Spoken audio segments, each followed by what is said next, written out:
행함의 본을 보이신 예수님.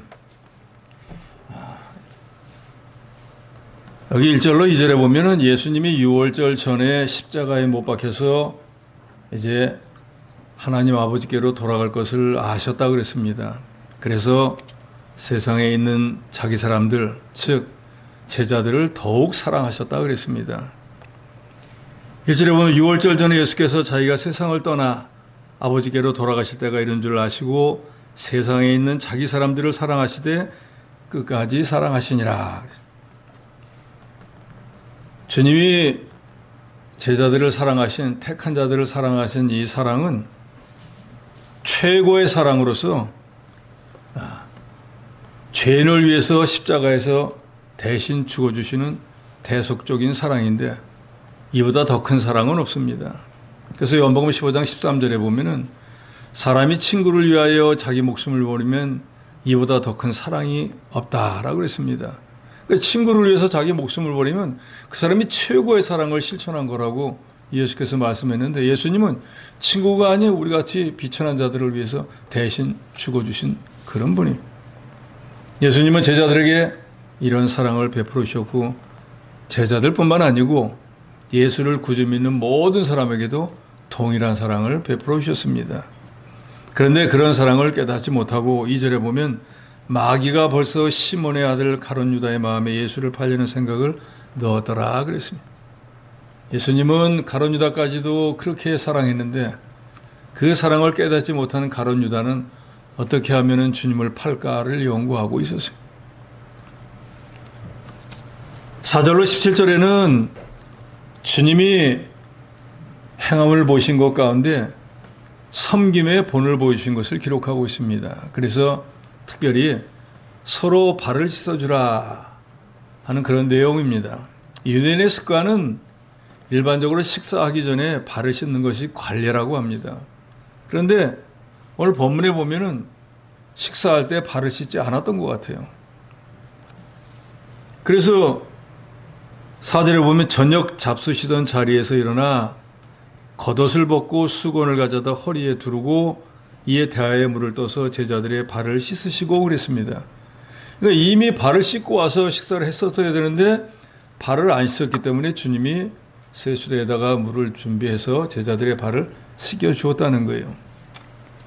그래서 확실한 이유를 알 수는 없지만 주석가들은 아마도 이렇게 생각합니다.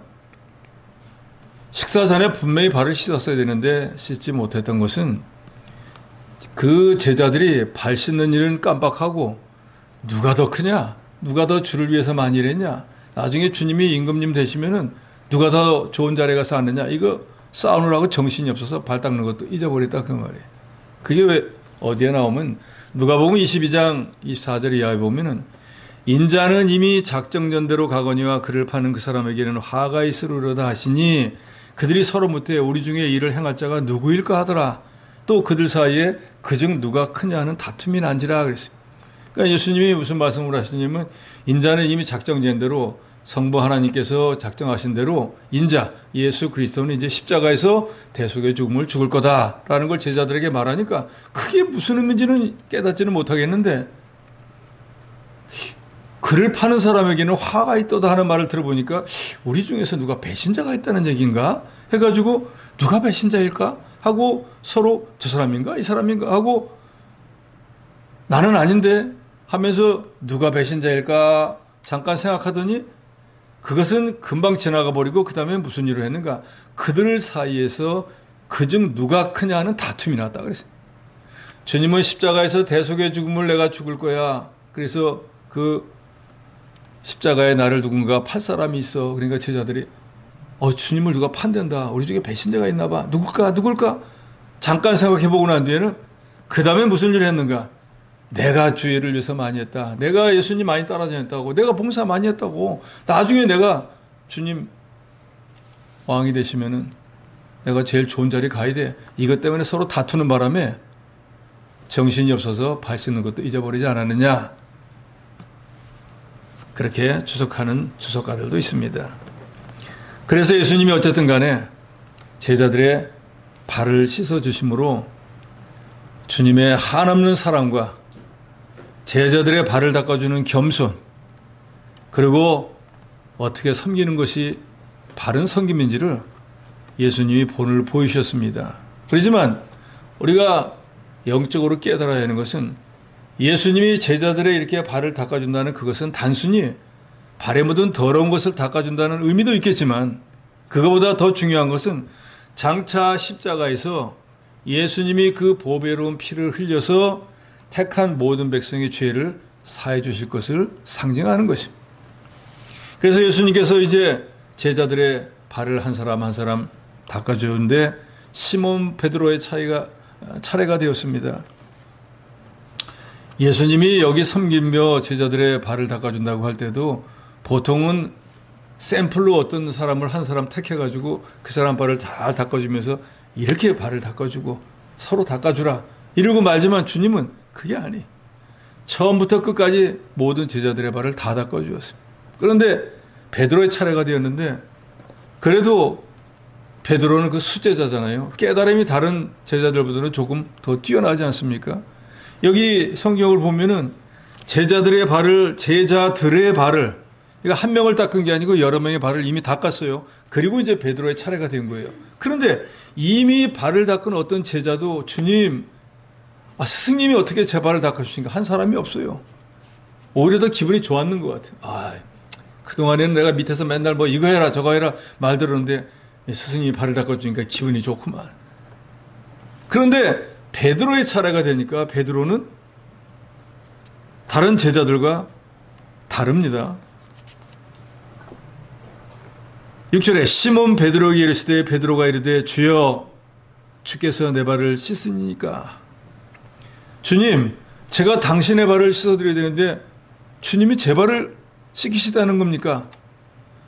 제자가 당연한 말이죠. 너무나 황송해서 내가 진리의 말씀을 배우는 것만 해도 지금 황송한데 어떻게 주님이 제 발을 닦으시려고 합니까? 안 된다는 거죠. 이건 윤리적으로도 도덕적으로도 맞는 일입니다. 그래서 주여 주께서 내 발을 씻으시나이까 하고 사양했습니다. 안 됩니다, 주님. 저는 주님이 제 발을 씻겨주신다는 거 감당 못합니다.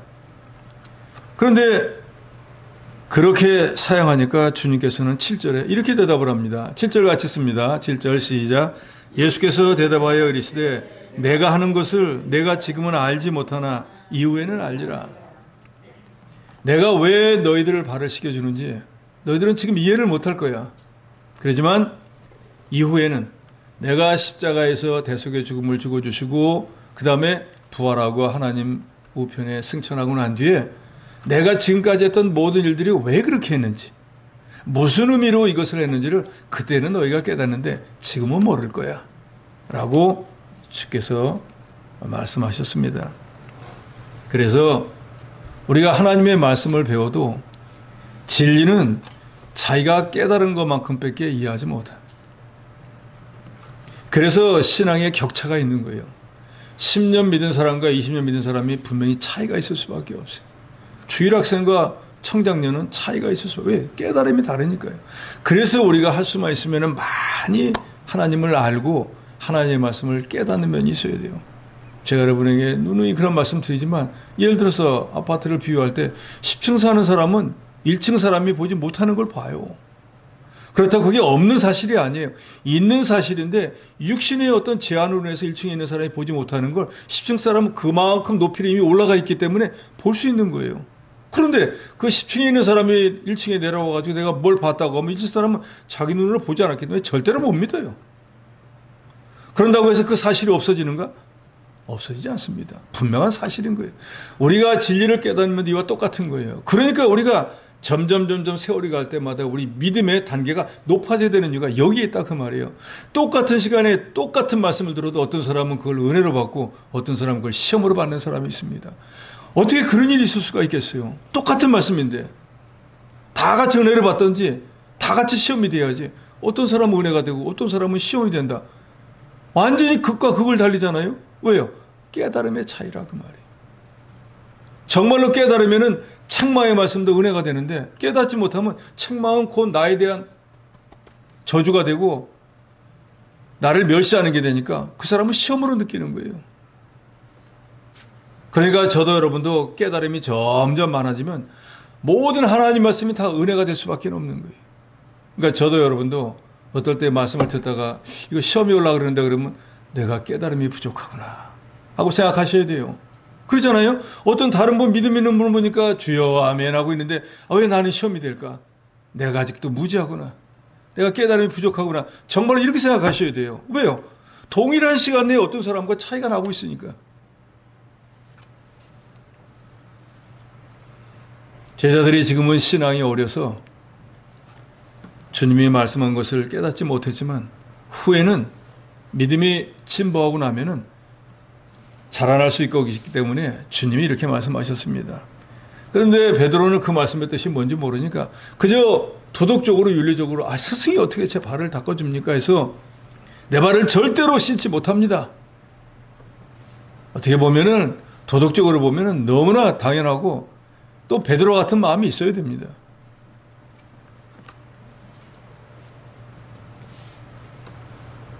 6절에 베드로가 내 발을 절대로 씻지 못하시리다.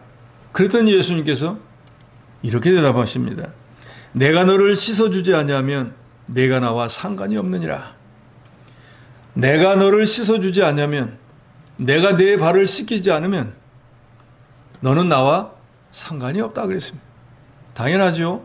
예수님은 단순히 발을 닦아주니까 제자들은 이거 스승이 어떻게 내 발을 닦아주지 하지만 주님은 장차 내가 흘릴 피로 내가 내 발에 때를 다 없애는 것처럼 내 안에 있는 모든 죄를 사해주는 그걸 상징하기 때문에 내가 내 발을 닦아주지 않으면 즉 내 피로 내가 사함받지 않으면 너와 나는 상관이 없다는 거예요. 그러니까 주님은 고차원적인 말씀을 하고 이 베드로는 당장 눈에 보이는 육신의 생각을 가지고 하니까 이해는 안 되는 거예요. 그래서 예수님이 어쨌든 간에 내가 너를 씻어주지 않으면 내가 나와 상관이 없느니라. 이 말은 그리스도의 보혈이 아니면 너희는 무엇으로도 죄사함을 받을 수 없느니라 하는 말과 똑같아요. 그런데 지금 현재 발을 닦아주면서 예수님이 내 피로 내가 죄사함을 받을 거야 하면은 지금 물로 발을 닦고 있는데 피와 무슨 상관이 있겠어요? 이해 못한다 그 말입니다. 그러니까 9절에 시몬 베드로가 다시 말합니다. 만약에 예수님이 내 발을 씻겨주지 않으면 이미 다른 제자들의 발은 다 씻겨줬는데 나만 안 씻겠다고 해서 내 발을 안 씻겨주시면 다른 제자들은 여전히 예수님과 관계를 가는데 나는 예수님에게서 배척을 당한다? 안 되겠다. 해가지고 베드로는 9절에 이렇게 말하죠. 9절 읽습니다. 9절입니다. 시작. 시몬 베드로가 이르되 주여 내 발뿐 아니라 손과 머리도 씻어주옵소서. 어찌 보면 이 베드로는 참 대범한 사람이기도 하고 어찌 보면 좀 무식한 것 같기도 하고 좀 그런 것 같아요. 관계가 없다고 하는 그 말에 완전히 꽂혀버렸습니다. 관계가 없다. 주님과 관계가 끊어진다. 이거 큰일이구나. 그러니까 주님 발뿐 아니라 손과 머리도 다 닦아주시옵소서. 그런데 어찌 보면은 신앙에는 또 이런 어떻게 보면 저돌적인 면도 좀 있어야 돼요. 온갖 빌리처럼 계산을 다 따져가지고 하기도 전에 벌써 겁을 내가지고 안 됩니다. 못합니다. 하는 것보다는 베드로처럼 좀 저돌적인 이런 신앙도 가져야 됩니다. 그러니까 예수님이 10절에 다시 말씀합니다. 이미 목욕한 자는 발밖에 씻을 필요가 없느니라. 온 몸이 깨끗하니라. 너희가 깨끗하다 다는 아니라. 이미 목욕한 자라고 하는 것은 예수를 믿을 때 죄 사함 받은 것을 말합니다. 저와 여러분도 예수를 구주로 영접하는 그 순간에 이미 목욕한 것처럼, 목욕했다는 뜻은 뭐예요? 온몸에 묻은 더러운 것을 다 닦아냈다는 거잖아요. 즉 우리가 조상으로부터 물려받은 죄, 우리가 지금까지 살면서 지은 모든 죄를 마치 여러 검댕이가 때가 잔뜩 껴있던 사람이 목욕해가지고 깨끗해진 것처럼 예수 그리스도를 믿는 그때에 과거와 현재, 미래의 죄를 사함받았다는 것입니다. 그래서 이제는 영원히 중생했다는 것을 말하고 있어요. 이것을 우리는 신학적으로 기본 회개라 그러잖아요. 예수를 처음 믿을 때 하는 이 기본 회개는 딱 한 번밖에 안 합니다. 그리고 이 기본 회개를 한 사람에게는 과거와 현재, 미래의 죄를 사함받게 해주시고 영원히 중생합니다. 그런데 예수님께서는 이미 목욕한 자는 발밖에 씻을 필요가 없다 그랬어요. 그러니까 이미 영원히 중생한 사람은 이제 다시 기본적인 회개를 할 필요는 없고 이제는 반복적인 회개, 즉 중복 회개를 해야 된다는 거예요. 즉 오늘 지은 자가 있으면 그 죄를 오늘 회개하는 이런 중복 회개가 있어야 돼요. 그러니까 우리가 살아가는 동안에 죄를 수없이 짓지 않습니까? 죄를 짓는 거 어쩔 수 없지만 중복 회개가 필요하다 그 말이에요.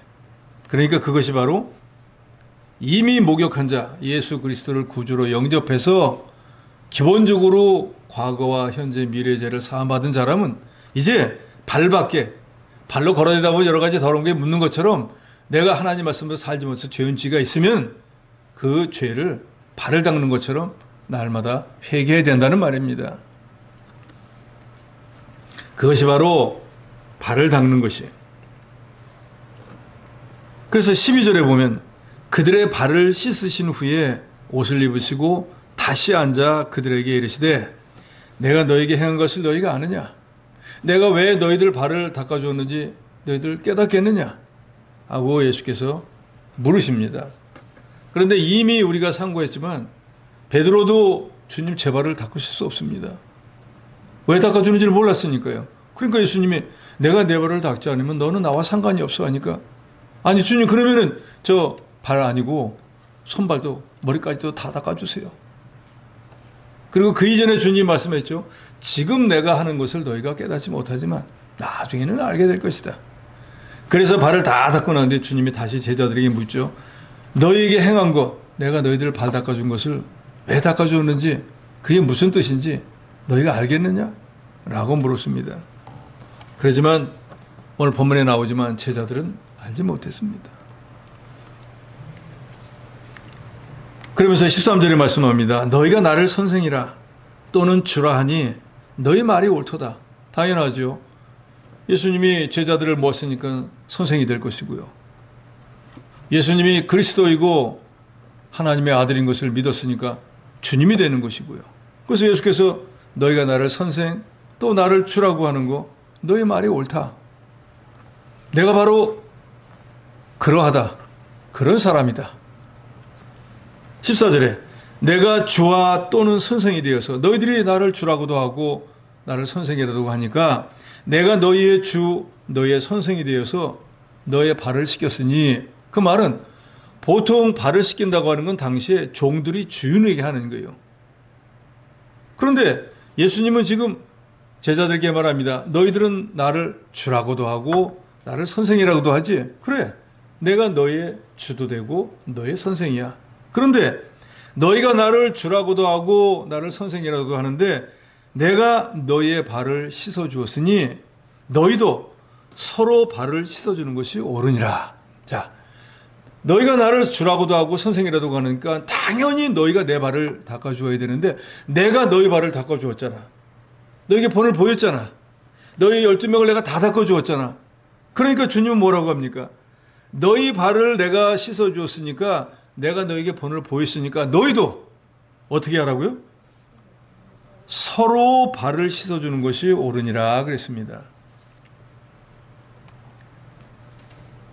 제자가 선생의 발을, 종이 주인의 발을, 아랫사람이 윗사람의 발을 닦아주는 것이 정상적인 건데 주님은 파격적이에요.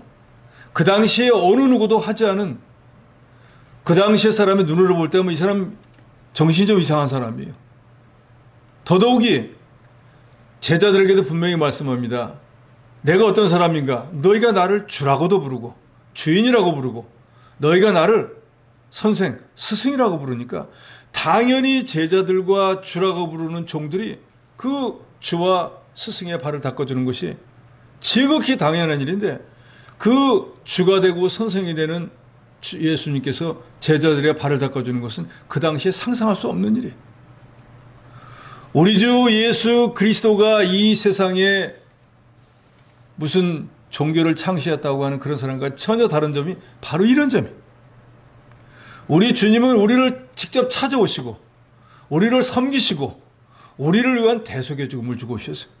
세상의 어느 종교도 자기들이 다 찾아가고 그 사람한테 가서 뭔가를 바쳐야지 뭔가를 얻어지지, 우리처럼 직접 찾아오시고 우리가 함께 하시고 우리를 위한 대속의 죽음을 죽어주신 분은 우리 주 예수 그리스도밖에는 없어요. 이게 우리 기독교가 다른 종교와 차별되는 점이에요. 주님은 말씀합니다. 내가 너희들 발을 닦아준 것처럼 너희도 서로 발을 씻어주라. 서로 발을 씻어주라는 것은 남을 나보다 낫게 여기고 낮아져서 겸손하게 서로 섬기라는 것이지, 이걸 교회법으로 강제적으로 형식적으로 행사로 하라는 것이 아닙니다. 694년에 카톨릭에서는 톨레도 회의를 열어가지고 거기서 예수님께서 요한복음 13장 여기 말씀했지 않느냐, 너희가 서로 발을 씻기라 하는 말씀이 있으니까 이제부터 우리가 교회에서 서로 발을 닦아주자 해가지고 법으로 정해버렸습니다. 그래서 하기 싫어도 억지로 발을 닦아주는 거예요. 형식적으로. 그래서 1517년에 종교개혁이 이루고 난 뒤에는 개혁자들은 그걸 폐해요. 자원하는 마음으로 정말로 남을 나보다 낫게 여기고 그리스도의 사랑을 가지고 발을 닦아줘야 했고, 또 그 발을 닦아주라는 게 실제로 발만 닦으라는 뜻이 아니잖아요. 발을 닦는 것처럼, 즉 윗사람인데도 아랫사람의 발을 닦아주는 것처럼, 또 아랫사람은 당연히 윗사람의 발을 닦아주는 것처럼 서로 다른 사람을 나보다 낫게 여기고 서로 낮아져서 섬기라는 뜻이지 발만 닦아주라는 뜻이 아니에요. 그런데 그걸 교회 법으로 정해가지고 발을 닦자, 아무 의미가 없다 그 말이에요. 그래서 제가 가끔 말씀드리지만 십자가 구속의 도리를 믿지 않으면서 십자가 목걸이 반지 이런 거 끼고 다니 아무 의미가 없는 거예요. 차에다가 백날 주님 사랑합니다 붙이고 다니면 아무 의미가 없어요. 그것을 볼 때마다 그것을 기억하고 내가 그런 삶을 못 살고 있구나 하고 회개하고 돌이킨다고 하면 그 의미가 있는 거예요. 그런데 그 장식용으로는 아무리 달고 다니면 아무 의미가 없는 거라 그 말이에요. 여기 보면은 14절에 서로라고 그랬습니다. 서로 발을 씻어주라.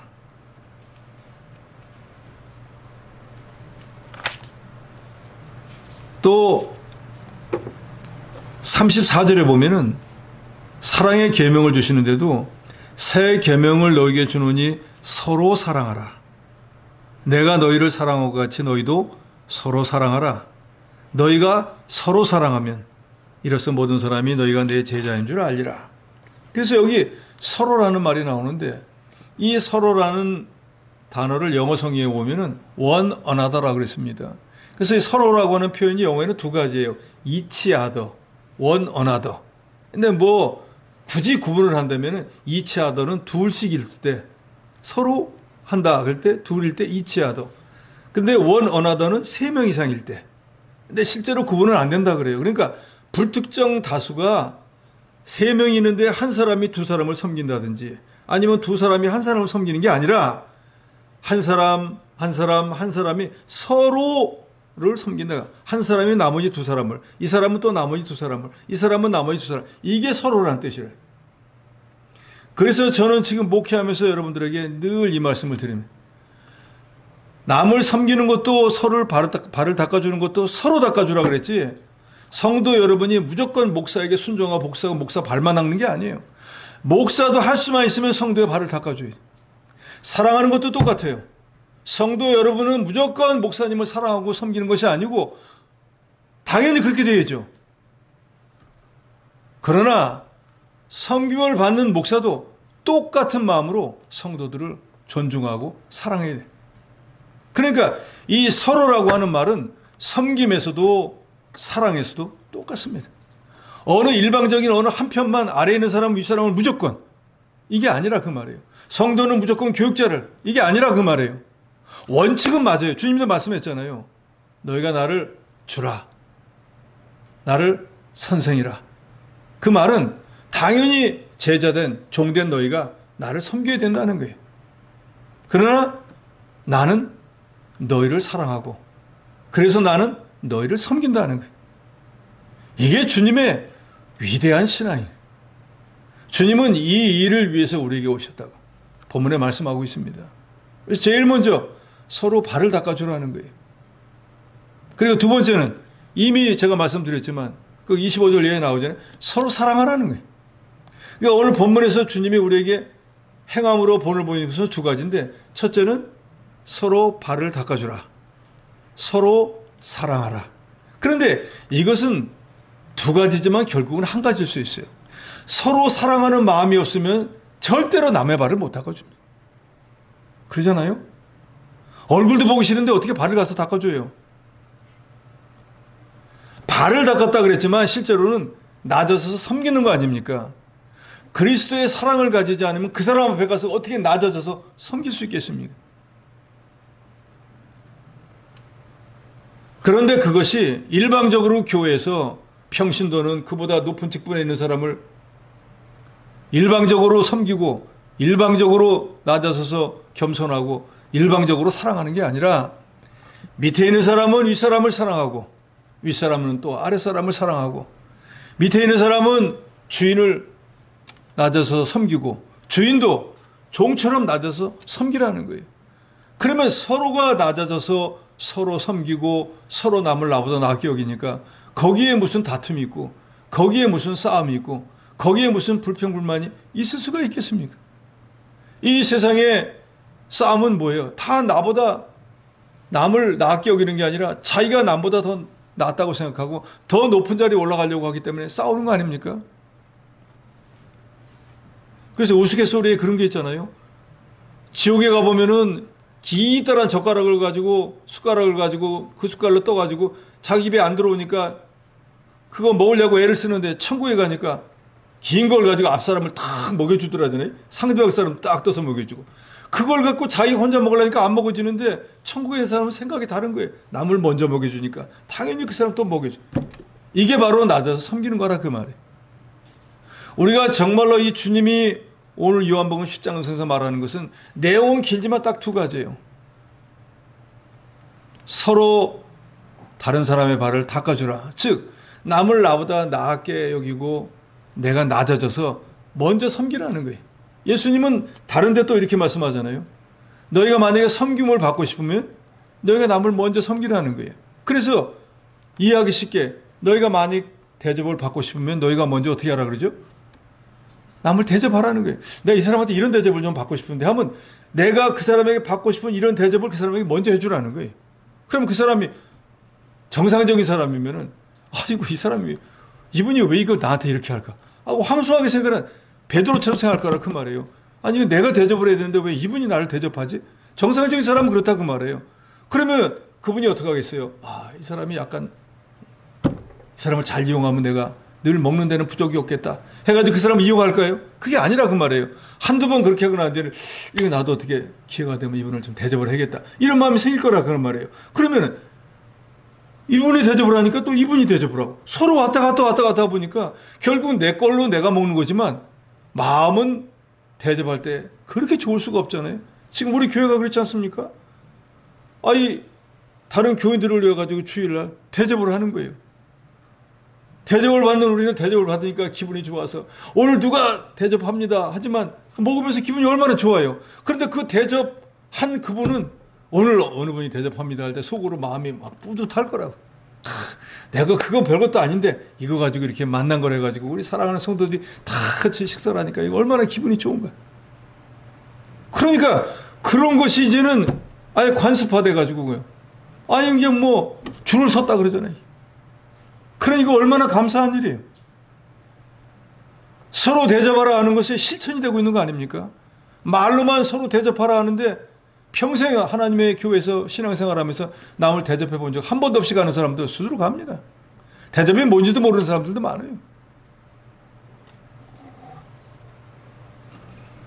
다른 이의 발을 닦아준다는 거, 남을 대접하는 거예요. 대접한다는 건 뭐예요? 대접은 두 가지잖아요. 실제로 어떤 뭐 양식을 가지고 그 사람의 먹을 걸 주는 것도 대접이지만 인격적으로 대접해 주는 거, 인정해 주는 거, 이게 더 중요한 거잖아요. 예를 들어서 자녀에게 용돈을 주는데 아야 이리 와봐라. 그래 요새 학교 생활도 얼마나 힘드냐. 이거 아껴서 써라 하고 용돈을 주면은 그 아들이, 그 자녀가 그 부모한테 얼마나 감사하겠어요. 야봐 여섯 써? 팩 던져버리면. 똑같이 주는 거지만 받는 사람 기분이 어떻겠어요?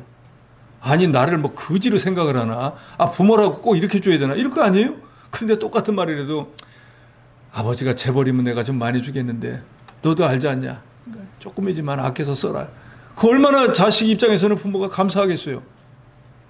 그게 바로 대접인 거예요. 윗사람이라고 부모라고 했고 자녀를 막 하대해서 그건 아니라고요. 제가 목회해 보니까 어느 교육자는 그런 분도 있더라고요. 교육자니까 교회에서 위치로 오면 제일 높겠죠. 나이가 자기보다 따부른 데는 노 집사님한테도 반말을 쩍쩍하는 경우도 있더라고요. 아니, 기가 막혀서 도저히 그건 아니죠. 가르치는 입장에서는 선생일지 모르지만 사회에서 통용되는 모든 그것도 같이 인정을 해야 되는 거예요. 아니, 무슨 뭐 교회 목사면은 뭐 하나님 대리자예요?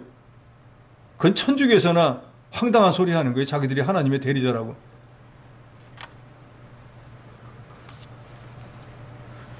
사랑하는 일도 섬기는 일도 일방적이어서는 안 됩니다.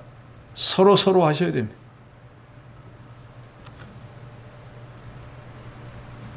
(15절) 같이 씁니다. 15절입니다. 시작. 내가 너에게 행한 것 같이 너희도 행하게 하려 하여 본을 보이노라. 주님이 왜 제자들의 발을 씻겨주셨는가? 내가 직접 너희들의 발을 씻어주는 것을 너희가 너희 두 눈으로 다 봤지. 그러니까 이렇게 서로의 발을 닦아주라는 거예요. 이렇게 서로를 인정해 주라는 거예요. 이렇게 서로 남을 나보다 낫게 여기라는 거예요. 이렇게 낮아져서 스승인, 주인인 나도 너희를 이렇게 해주었는데 너희들끼리는 같잖아요. 예수님이 제자의 발을 닦아준 것은 주인이 종의 발을 닦아준 거잖아요.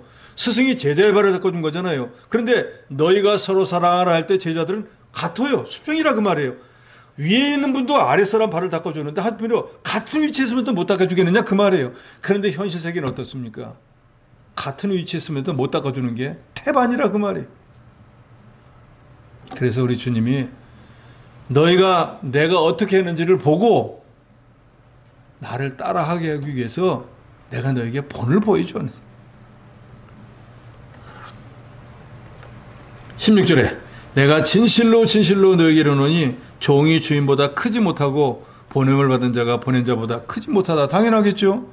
종이 아무리 잘났다 그래봐야 주인 손 아래 있잖아요.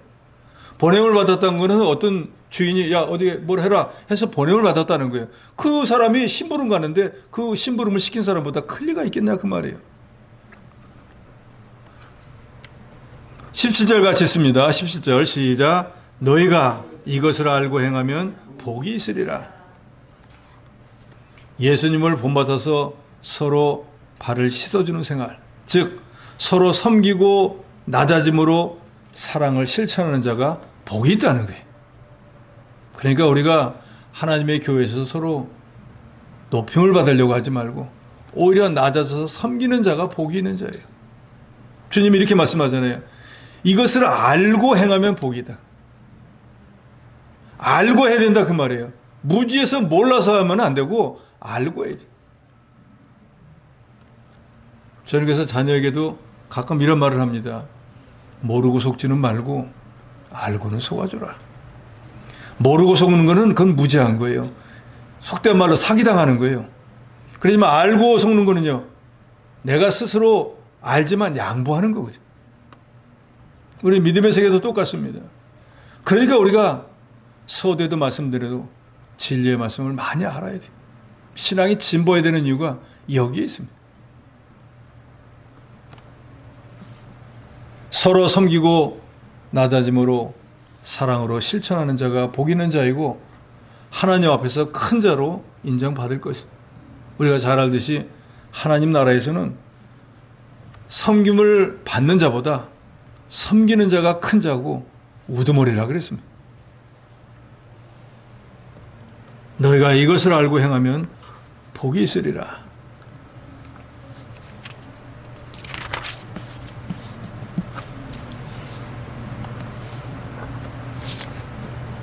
뒤로 좀 넘어갑니다. 34절에 새 계명을 너희에게 주노니 서로 사랑하라. 내가 너희를 사랑한 것 같이 너희도 서로 사랑하라. 주님이 신약시대에 오셔가지고 우리 믿는 성도들에게 주신 유일한 한 가지 계명은 바로 너희가 서로 사랑하라는 것입니다. 근데 이 서로 사랑하라고 하는 계명은 예수님이 오셔가지고 만드신 게 아니에요. 이것은 이미 레위기에 있던 말씀입니다. 그런데 실제로 레위기에 있다고 할지라도 지금까지 예수님이 이 말씀을 하실 때까지 그 말씀을 실제로 행한 사람들이 별반 없었거든요. 그저 하나님이 하신 말씀이니까 그러려니 하고 지나와서 이스라엘의 역사를 통해서 보면은 정말로 서로 사랑했다고 하면 일어나지 않을 일들이 수없이 일어났습니다. 레위기 19장 18절에 이웃 사랑이를 내 몸과 같이 사랑하라 하신 이 말씀을 주님이 특별히 새 계명이라고 하신 것은 예수님은 택한 자들을 위해서 십자가에서 그 사랑을 나타냈기 때문에 이것이 새 계명인 거예요. 로마서 13장 8절에 보면 남을 사랑하는 자는 율법을 다 이루었다 그랬습니다. 율법의 근본 정신은 하나님 사랑과 이웃 사랑입니다.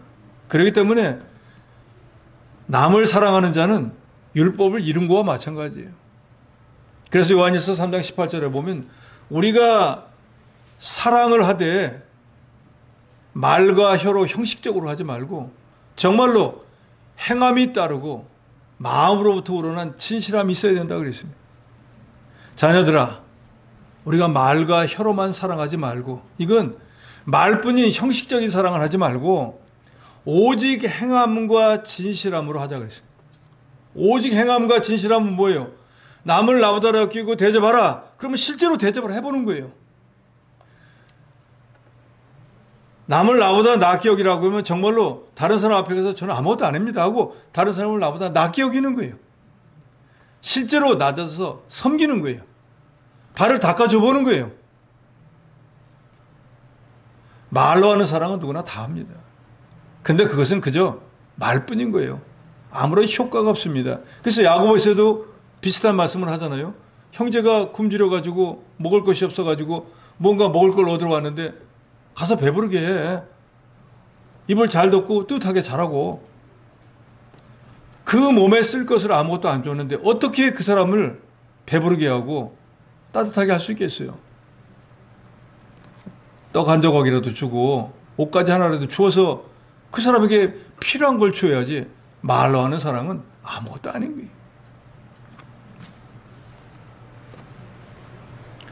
우리가 서로 사랑해야 하는 이유는 주님이 십자가에서 본을 보이셨기 때문에 우리가 겸손해서 낮아져서 서로 섬겨야 하는 이유는 주님이 정말로 낮아져서 제자들의 발을 닦여주시고 서로 발을 닦아주라 한 주의 말씀이 있기 때문입니다.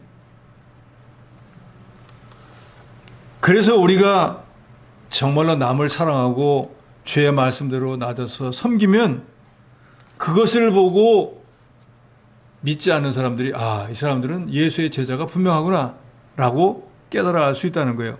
35절 같이 씁니다. 35절 시작. 너희가 서로 사랑하면 이로써 모든 사람이 너희가 내 제자인 줄 알리라. 그러니까 우리가 사랑을 실천하고 섬김을 실천해야 되는 이유는 바로 여기에 있어요. 주님이 이미 본을 보이시고 섬기는 자가 되라. 서로 사랑하는 자가 되라. 라고 말씀했으니까 주님이 말씀했으니까 우리는 지켜야죠. 그래서 마음에 원하든 원하지 않든 이런 삶을 살다 보면은 믿는 자는 말할 것도 없고 불신자들까지도 이 사람이 우리가 다르다. 이 사람은 왜 다를까? 예수를 믿는 사람이구나.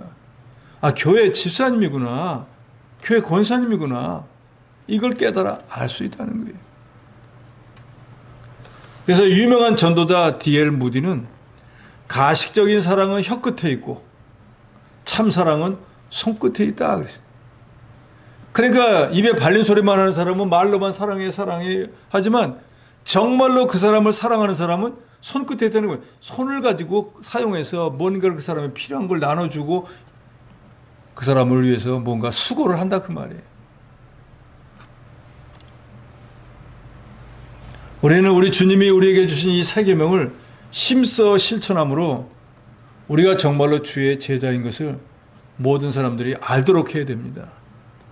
하나님께서 이스라엘 백성들에게 십계명을 주신 목적도 하나님을 사랑하고 이웃을 사랑하라는 거예요.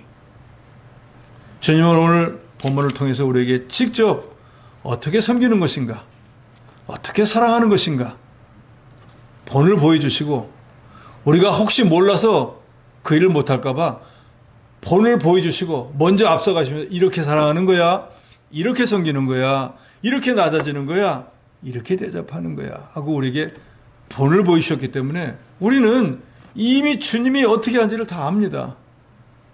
그러니까 몰라서 못했다고 하면 주님 앞에서는 핑계가 안 됩니다. 오늘부터 저와 여러분은 주님이 분명히 말씀했습니다. 서로 다른 사람의 발을 닦아주라.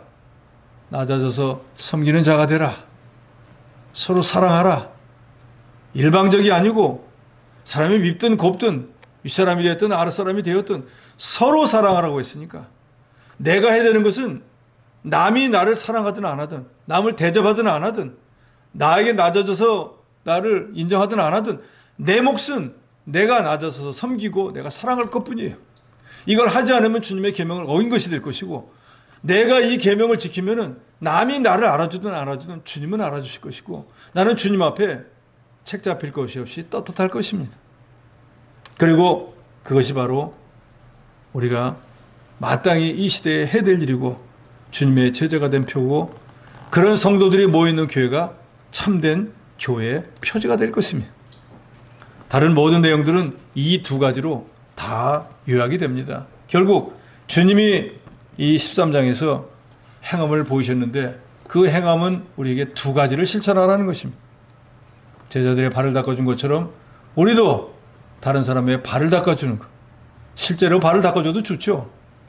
그렇지만 그 말씀의 뜻은 우리가 낮아져서 다른 사람들을 나보다 나게 여기고 섬기고, 그리스도께서 우리에게 베풀어 주신 그 사랑을 정말로 깨닫고 우리가 원수까지도 사랑하는, 죄의 계명을 잘 실천하는, 그래서 주님의 제자인 것이 드러나게 하고 주의 말씀을 순종함으로 주께 영광을 돌리는 저와 여러분이 되어야 되겠습니다.